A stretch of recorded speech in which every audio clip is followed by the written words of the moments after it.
Hi, I'm Phil, and during the lockdown, my wife's asked me to do a little wall painting in her room of Hoggle from um, the Labyrinth film. So here's day one. So this is Lizzie's room, which is still being decorated, but think you can agree will look lovely when it's finished. She's going to be using it as her sewing and crafting room. And this space down here behind the door is where she wants me to paint Hoggle. The masking tape on the wall you can see is the top right hand corner of the area that I want to use, so that when the door's shut he's invisible, and when the door's open he's visible to people in the room, which is usually only going to be Liz. So that's the space that I'm going to be painting on and drawing on. And over here is my equipment that I've got together. This being a lockdown, I've just grabbed stuff from the Range, which is a crafting shop and general store that's open here. So I've got, let's start over here, paint. I'm going to be using acrylic, and I bought a starter set which has got a mixing white, primary red, primary blue, primary yellow, black and white in it. And then I've added to that Hooker's green, which is a nice green, but in truth I just like the name. Portrait pink, which I'm not a painter. This isn't my skill set, so I'm cheating. I've got a portrait pink as a base colour for the flesh tones. I've got a cadmium orange and burnt umber. I really like burnt umber when I'm painting because it's a really nice way of toning down colours. I've bought some white gesso and some matte Mod Podge. I'll come back to those in a moment. A couple of Sharpie pens, a pencil, some brushes. There's Hoggle, there's my reference. That's got pretty much all the details I'm going to need on it. And my pad underneath, I'm going to be sketching him out first. I'll include those probably in the next one, or maybe after this. I've got an art dryer. You could use a hairdryer, but I don't have any hair, so I don't have a hairdryer.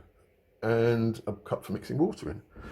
So that's all I've got. And I'm going to be doing it in stages. So the first stage is to finish the design. I want to have him looking up, so that when somebody opens the door, he'll be looking up at them. So he's going to be looking up pretty much into the camera as it is now, I hope, so that he makes eye contact with whoever looks at them.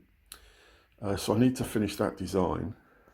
I think this is enough reference. If you look at his lovely waistcoat and the little doodads on his bandolier there, he's got this lovely bag, patches, socks, these nice felt shoes, and he's quite he's not human. He's quite misshapen for a human, and his face is incredibly expressive. So I'm going to have fun drawing all of that in, and then my plan is currently to work out the design, to draw him in pencil, on the wall, and then I'm not sure if I'm going to put Mod Podge onto the wall. I really like Mod Podge. It gives a lovely matte surface to work on. Once I've done that, I'm going to use white gesso to cover the green paint on the wall. There's a very green, I don't know if you can see it, but there's a very pale green paint on the wall so that it doesn't contaminate the colours. I'll draw, before I do the gesso, I will ink in the lines using the Sharpie pens, which will show through the gesso a little bit and allow me to use the drawing that I've already done. And then I will, in flat tones, apply acrylic, and then I'll build up the acrylic shading and and highlighting, doing that. Okay, so that's where I'm at today. So I'm going off to my drawing board, or my living room table as it is here, to work on the design of Hoggle.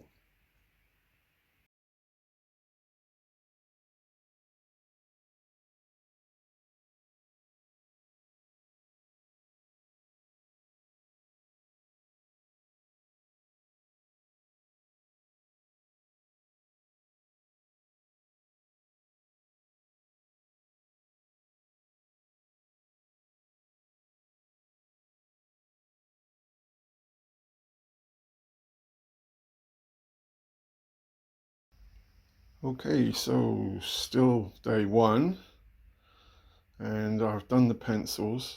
There's the references taped to the wall. As you can see, I'm still congenitally unable to stay within the boundaries. Fortunately, the wall's bigger than the drawing.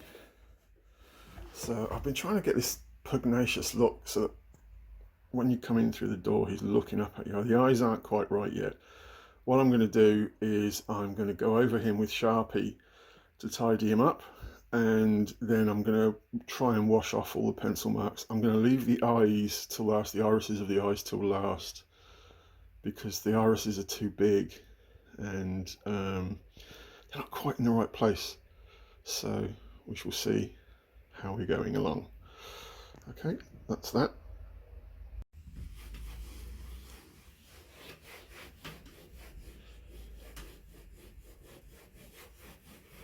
I assumed that the pencil would wash off. My assumption was wrong to a greater or lesser extent, which reminds me to remind you to always do a test piece where nobody can see it, so that you can see if this was going to happen. Maybe if I'd used a softer pencil it would have done, never mind. My plan now is to wash as much of the pencil off as I can, and then paint the whole figure in gesso, so that there's a base for the colours to go on, so the green of the wall paint doesn't show through too much.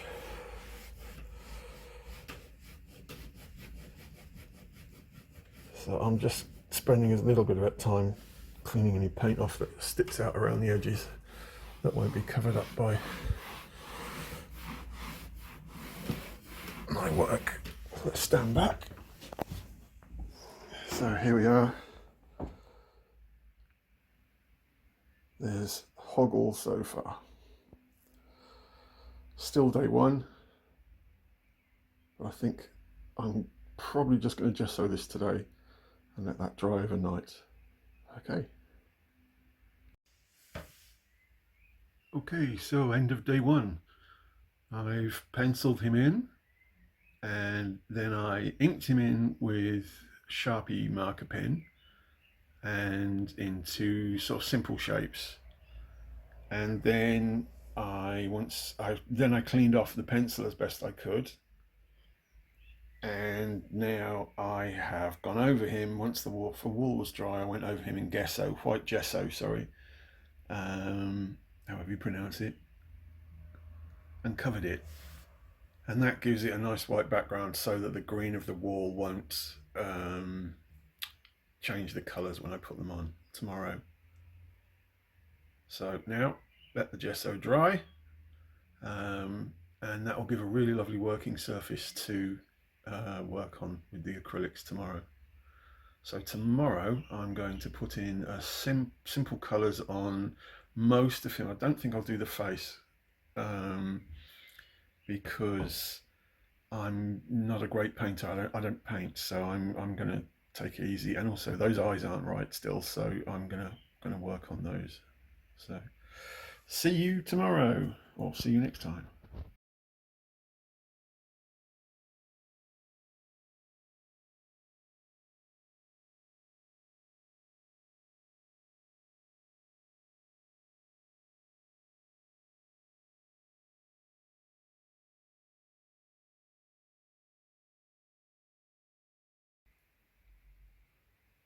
So I've skipped a couple of days, and this is now the finished mural of Hoggle, which goes behind the door.